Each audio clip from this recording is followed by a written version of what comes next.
You seem to love the first video we put out on this topic, so here's a sequel for you. These are 5 more incredible stories of pilots whose thousands of hours of training, not to mention quick thinking and grace under pressure, have allowed them to prevent a disaster from ballooning into an even bigger one. The entry in number 1 is one of aviation's unsolved mysteries, so make sure to stay tuned for that. Here are 5 more unbelievable airplane water landings. Number 5. Air France Flight 152. Air France Flight 152 was a scheduled international passenger flight originated from Paris and was destined for Tehran, including stopovers in Rome and Beirut. The aircraft completed the first leg of its journey quite uneventfully, landing in Rome without any incidents. It took time to refuel before it took off a few hours for its next destination, Beirut. On the way to Beirut, the plane was cruising at around 17,000 feet when one of its engines, engine number 3, started to vibrate quite violently. The shaking was so violent that the entire engine detached from the aircraft itself. It even hit and damaged the fuselage when it detached, before plummeting into, fortunately, the dark ocean below. Down one engine, the 4-engine Lockheed L749A Constellation was in big trouble. However, it at least still had 3 more working engines, making it theoretically possible for the aircraft to make a safe emergency landing on the nearest runway. But it didn't get the chance to. The damage created by the loss of Engine 3 was so great that soon after, Engine 4 also started to shake violently, causing the pilots to lose control over it.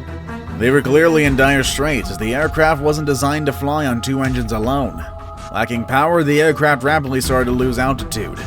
At this point, the crew sent 3 separate distress calls, then finally decided to make an extremely risky water landing. They chose to set up the coast of Fethiye in southwestern Turkey after spotting the flashing light at the Kiziida lighthouse. During the descent, the flight attendants informed the passengers about the situation, calmed them down, and instructed them to put on life jackets. Fortunately, the sea was very calm at the time, and the pilots were able to execute a flawless emergency water landing. The passengers and the crew promptly evacuated the airplane using the 4 emergency exits and initially remained on the wings of the floating aircraft for over an hour before it finally sank. There were a total of 42 people on board the plane, and despite the amazing landing, 4 elderly people still lost their lives due to drowning. However, the casualties would have been a lot more if it weren't for the perfect landing executed by the pilots. Number 4. Garuda Indonesia Flight 421. Garuda Indonesia Flight 421 was a scheduled domestic flight operated by Indonesian flag carrier Garuda Indonesia, traveling a relatively short 388-mile trip from Ampenan to Yogyakarta. The plane, which is a Boeing 737-3QB and is the first 737 to be added to the Garuda Indonesia fleet. The flight started quite normally and was already on the approach to its destination when it encountered a very uncharacteristically strong thunderstorm. The size of the storm can be visibly seen ahead of the aircraft and was being detected by the plane's radar, but the crew still decided to fly through it anyway. The pilot saw a chance to squeeze the huge plane into a relatively calm gap in between 2 storm cells, which sounded like a pretty good idea at the time compared to the alternative of circling around the storm. In hindsight, I think everybody on board should have opted to circle around and just have the flight slightly delayed. They made for the gap, but as soon as they entered, the aircraft was bombarded with heavy rain and hail. Just a minute and a half later, as the plane was ascending to 19,000 feet, both of the plane's engines experienced a flameout. Now, a flameout is when an open flame inside the combustion chamber of a jet engine gets extinguished.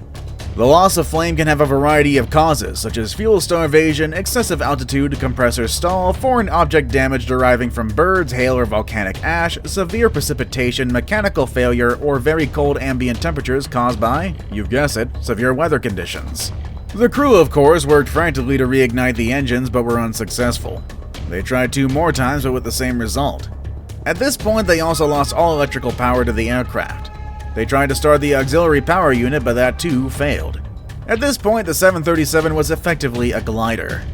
As the aircraft descended through the lower layer of clouds at approximately 8,000 feet, the pilot saw the Bengawan Solo River and decided to attempt to ditch it in the river with the flaps and gear retracted. The ditch procedure was successful, leaving the aircraft settled down on its belly in the shallow water, with the fuselage, wings, and control surfaces largely intact. There was severe damage to the submerged aircraft belly, especially near the tail, leading to the inference that it landed nose high with tail impacting the shallow river bed, which ripped away the cabin floor together with the 2 flight attendants seated there. Both were found with severe injuries in the river behind the aircraft, and one did not survive. 12 passengers suffered injuries, while the flight crew and the other 2 flight attendants were injured. Number 3. Interflight 1153. Tuninter, known today as Tunisair Express, is a small regional airline operating domestic flights within Tunisia, as well as to neighboring countries including Italy, France, and Malta.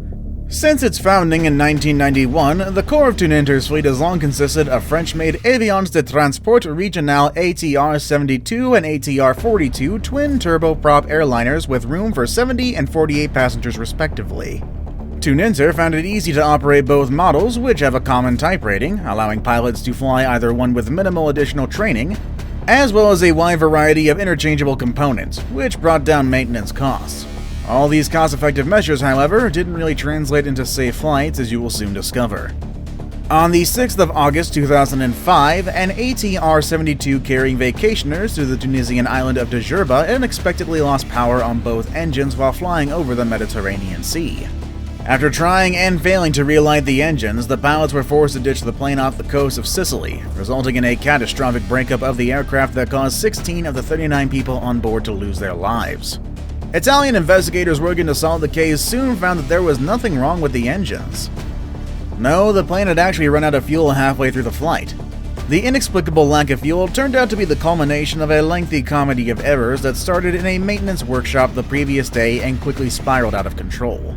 On the 5th of August 2005, the same plane flew a series of flights between destinations in Tunisia and Italy under the command of Captain Shafik Al-Garbi, one of the airline's most experienced pilots. During the course of these flights, he observed that some of the lights in the fuel quantity indicator weren't working, making it difficult to read how much fuel was in the right wing tank. After arriving back in Tunis at the end of the day, he made note of the issue in the aircraft logbook so that maintenance technicians could fix it overnight. However, the technician replaced a defective part with one that was designed for smaller aircraft. This meant that the fuel gauges were reporting the wrong amount of fuel, and the plane's fuel tanks were exhausted mid-flight. Now it's time for today's best pick. Today's pick is quite special. Not only does it involve a harrowing story of a plane landing on water, but the entire thing was caught on video as well. Find out more next with number 2. Flight N68-7MA. On the 11th of December 2013, about 3:30 p.m. Hawaiian Standard Time, a Cessna 208B with registration number N68-7MA incurred irreparable damage when it was forced to make an emergency water landing into the Pacific Ocean near Kalapapa, Hawaii, when its engine lost power. The airplane was operated by Makani Kai Air. The flight departed from the Kalapapa airport on the island of Molokai with Honolulu as its destination. Just 2 minutes into the flight, problems with the engine had already started. In a written statement, the pilot reported that shortly after takeoff from runway 05 at an altitude of about 400 feet above ground level, he began a left turn for downwind departure. Shortly after passing 500 feet, the pilot motioned toward the power lever to reduce power for the climb when he heard a loud bang followed by an immediate loss of engine power. The pilot continued to turn toward land, verified the fuel valves were on, and observed all engine gauges displaying 0. The pilot realized the airplane was not going to make it to land and rolled the wings level while broadcasting a Mayday distress call. Shortly after, the airplane landed within open ocean water in a flat or slightly nose-up altitude. All the passengers and the pilot exited the airplane through the rear right door, and the airplane remained on the water's surface for approximately 25 minutes before it sank.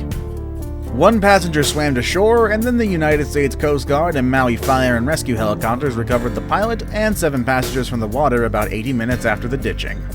Before we move on, do me a favor. My analytics show that only about 15% of you watching are actually subscribed. Come on guys, what's up with that? Can you guys please hit the subscribe button? You guys watch my videos every day anyway, so you might as well subscribe and keep up to date with every video we put out. Number 1. Northwest Flight 293. In the history of unsolved aviation accidents, the shroud of mystery has most often been the water that covers nearly 3/4 of Earth's surface. That was the case for a Northwest Airlines DC-7C, carrying 6 crew members and 95 passengers on June 3, 1963.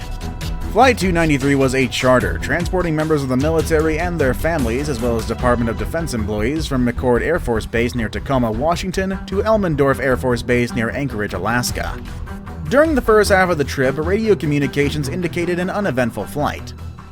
About 2.5 hours after departure, though, the pilots requested clearance to climb from 14,000 to 18,000 feet. Controllers told them there was traffic at the requested altitude. No one replied. In that interval, something catastrophic occurred, but what? The answer lies under more than 8,000 feet of water in the Gulf of Alaska. The report on the crash of Flight 293 is a slim document. The investigation chronicled the seemingly innocuous prelude of the flight. Aircraft mechanical condition, crew qualifications, and the like all seemed to be in order. In the aftermath of the accident, a recovery operation yielded only about 1,500 pounds of wreckage. Investigators conducted as much analysis as they could, determining, for example, that there was no indication of an in-flight fire or even an explosion. The degree of fragmentation suggested that the aircraft hit the water at high speed. On top of that, the deformed shape of the seatbacks indicated that the fuselage came down nearly inverted. The pattern of floating wreckage showed that the airframe probably remained intact until impact. The report considered the possible reasons the pilots requested altitude change, such as to avoid icing or turbulence.